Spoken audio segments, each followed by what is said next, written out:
बिस्मिल्लाहिर्रहमानिर्रहीम। अस्सलाम वालेकुम। Welcome to my YouTube channel. आज हम आर्गुमेंट वैलिड है इनवैलिड है इससे रिलेटेड एक वर्ड प्रॉब्लम डिस्कस करते हैं। So let's start. If Tariq is not on team A then Hamid is on team B.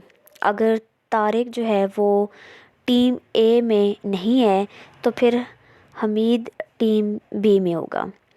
ठीक है, ये हमारे पास एक स्टेटमेंट जो है वो दी हुई है। सेकंड है, if Hamid is not on team B, अगर हमीद टीम बी में नहीं होगा then Tariq is on team A, then Tariq है हमारे पास वो टीम ए में होगा। ठीक है, और जो हमें कंक्लूजन दिया हुआ है ये दो हमारे पास प्रीमिसेस हैं। जो कंक्लूजन है वो है Tariq is not on team A और Hamid is not on team B. ठीक है, सो सबसे पहले हम इनको लेटर जो है वो असाइन करते हैं। अगर हम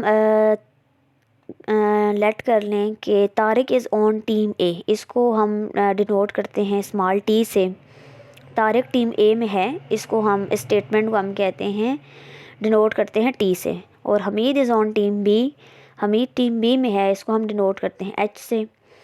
तो इन प्रोपोजिशन को अगर हम सिंबल्स में कन्वर्ट करें तो फर्स्ट देखें, if Tariq is not on team A, अगर तारिक जो है वो टीम ए में नहीं है, तारिक टीम ए में है, इसको हमने टी से डिनोट किया है, तो यहाँ है नॉट इन टीम ए, तो ये हमारे पास टी बन जाएगा निगेशन में, यानी कि नॉट टी, ये चीज़ हो गई। Tariq is not on team A, ये बात मैथमेटिकली अगर सिंबल में लिखें तो ये बनता है। देन का वर्ड हमने लास्ट लेक्चर में भी डिस्कस किया था, ये कंडीशनल ऑपरेटर के लिए यूज़ होता है। देन कंडीशनल ऑपरेटर आ गया, Hamid is on team B और हमीद टीम बी में है, इसको हमने एच से डिनोट किया था, तो देन की वजह से यहाँ एरो आ जाएगा। ठीक है, कंडीशनल ऑपरेटर का साइन आ जाएगा और Hamid is on team B ये आ जाएगा, इसको हमने नोट किया था एच से। तो इसकी जो प्रीमिसेस बनेगी वो ये होगी, नॉट टी एम्प्लॉयज़ एच। ठीक है, ये हमारे पास फर्स्ट प्रीमिसेस है। इन वर्ड को अगर हम सिंबल में लिखें तो ये हमारे पास ये फर्स्ट प्रीमिसेस बनती है। सेकंड प्रीमिसेस देखें, if Hamid is not on team B, Hamid team B में ना हो, Hamid is on team B में है, उसको हमने डिनोट किया था एच से, नॉट के लिए यहाँ आ जाएगा नॉट एच। ठीक है, तो देन मतलब कंडीशनल ऑपरेटर है तो एरो आ जाएगा। कंडीशनल ऑपरेटर के लिए साइन यूज़ किया जाता है। Tariq is on team A, Tariq team A में, इसको हमने स्मॉल टी से डिनोट किया था, तो ये हमारे पास सेकंड जो प्रीमिसेस बनता है, नॉट एच एम्प्लॉयज़ टी, ये हमारे पास सेकंड प्रीमिसेस हमने यहाँ से बनाया। कंक्लूजन की तरफ जाते हैं, Tariq is not on team A, Tariq team A में नहीं है।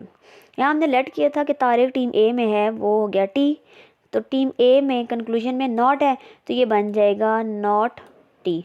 ठीक है, और के लिए जो है डिसजंक्शन यूज़ होता है, यानी कि वेल का सिंबल जो है वो यूज़ किया जाता है और के लिए। Hamid is not on team B, Hamid team A में टीम बी में है, इसको हमने एच से डिनोट किया था।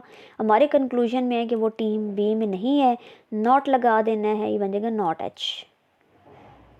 तो ये हमारे पास देखिए लास्ट में जो कंक्लूजन बनता है नॉट टी और नॉट एच। ठीक है, अब हम इस पर ट्रुथ टेबल कंस्ट्रक्ट करके देखते हैं कि ये आर्गूमेंट वैलिड है या इनवैलिड है।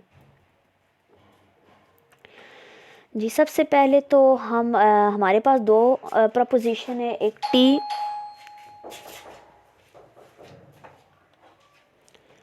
जी सबसे पहले देखिए तो हमारे पास दो प्रपोजिशन है यहाँ पर, एक थी टी यानी कि Tariq is on team A, और एक थी एक एच थी, Hamid is on team B, इसको हमने ऐसे डिनोट किया था।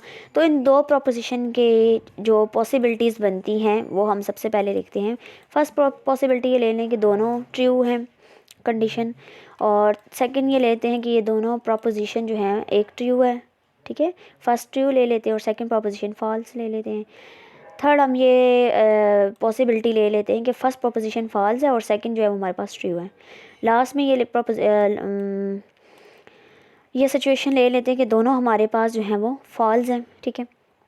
अब अपने प्रीमिसेस और कंक्लूजन जो है वो निकालते हैं। तो फर्स्ट अगर हम अपना प्रीमिसेस देखें नॉट टी, ठीक है, यानी कि यहाँ हमने निगेशन जो है टी पर अप्लाई करनी है। तो अगर हम इस पर निगेशन बनाएं, यहाँ पे हम इसके लिए एक सेपरेट कॉलम जो है वो बना लेते हैं निगेशन के लिए, इसी के साथ टी के साथ नॉट टी का, ठीक है, नॉट टी का। तो इसकी निगेशन क्या हो जाएगी, ये हो जाएगी फॉल्स, ठीक है। नेक्स्ट इसकी निगेशन ये भी हो जाएगी हमारे पास फॉल्स। निगेशन में यही होता है, अगर ट्रू हो तो फॉल्स बन जाती है, और अगर वो फॉल्स हो तो वो हमारे पास ट्रू बन जाता है। तो ये हमारे पास फॉल्स है, ये हमारे पास बन जाएगा ट्रू। ये हमारे पास फॉल्स है तो ये भी हमारे पास बन जाएगा ट्रू। ये हमने इसकी निगेशन टी के निकाल लिए हैं। देन हमने करना क्या है, प्रीमिसेस था हमारा नॉट टी इम्प्लाइज एच। यहाँ पर कंडीशनल ऑपरेटर जो है वो अप्लाई करना है, ठीक है। ये हमारे पास नॉट टी है और ये हमारे पास एच है, इस पर हमने कंडीशनल ऑपरेटर अप्लाई करना है। तो ये फर्स्ट हमारे पास फॉल्स है, ये हमारे पास ट्रू है। Then by definition of conditional operator ये हमारे पास बन जाएगा ट्रू, ठीक है।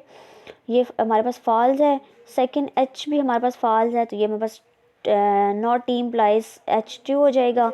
नेक्स्ट देखें तो ये हमारे पास ट्रू है नॉट टी, और एच देखें तो ये भी दोनों स्टेटमेंट ट्रू हैं, तो देन एम्प्लॉय कंडीशन इनकी ट्रू बन जाएगी।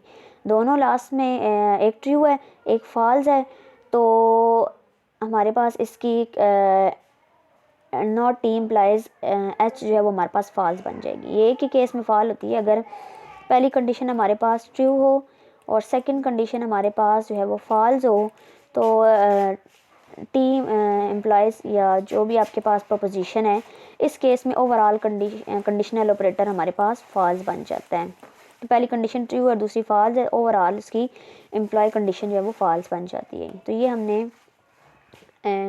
कंडीशनल ऑपरेटर जो है वो इस पर अप्लाई किया है।